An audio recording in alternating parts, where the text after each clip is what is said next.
કેળાનું અથાણું બનાવશો આ રીતે તો પોચા નહીં પડે, ફૂલ એ તમે બહાર જ સ્ટોર કરી શકશો.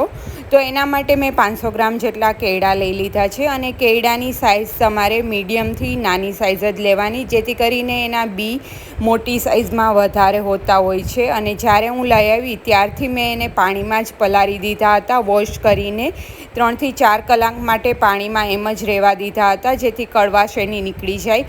હવે વોશ કરી પાણી નિતારી અને એમાં આપણે 4 ટેબલસ્પૂન જેટલું સોલ્ટ એડ કરી દઈશું અને 2 ટેબલસ્પૂન જેટલી હળદર એડ કરી દઈશું.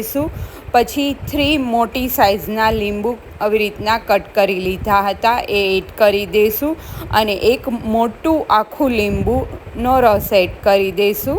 લીંબુ એડ કરવાથી કેળામાં જે કડવાશ હોય એ બી નહીં રહે, કેળા પોચા પડી જતા હોય છે એ પોચા બી નહીં પડે આવી રીતના કરશો તો. હવે પ્રોપરલી બધું મિક્સઅપ કરી દઈશું એકવાર આવી રીતના. આ કેળાનું અથાણું કેરીના રસની સિઝનમાં તો બહુ જ ફાઇન લાગતું હોય છે. તમે આવી રીતના અથાણામાં સાઈડ ડિશ તરીકે લઈ શકો. તો પ્રોપરલી મિક્સઅપ થઈ ગયું છે.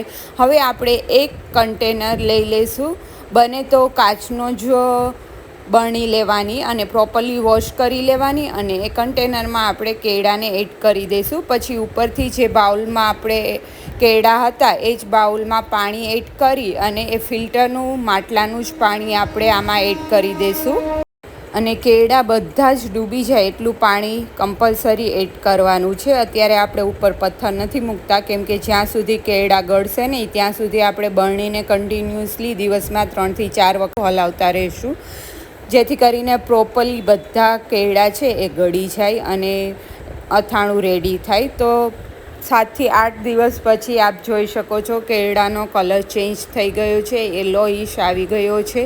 તો હવે ઓપન કરી અને કેળાને આપણે એક વાટકામાં લઈ લઈશું અને જ્યારે તમારે કેળા ખાવા હોય ત્યારે આવી રીતના એક વાટકામાં લઈ અને પછી તમારે કેળાને વોશ કરી લેવાના એક પાણીથી અને પછી તમે એને જમવા સાથે ખાઈ શકો. અને હા, ખાટા અથાણામાં બી આ કેળા તમે ડાયરેક્ટલી એડ કરી શકો, બહુ જ ફાઇન લાગતા હોય છે. મને તો પર્સનલી આ કેળાનું અથાણું બહુ જ ગમે છે.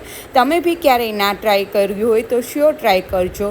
પછી હવે કેળા ગળી ગયા છે એટલે ફાઇનલી આપણે એક પથ્થર મૂકી અને આવી રીતના એક કેળા બહાર ના રહે એવી રીતના બંધ કરી અને એને સ્ટોર કરી લેશું.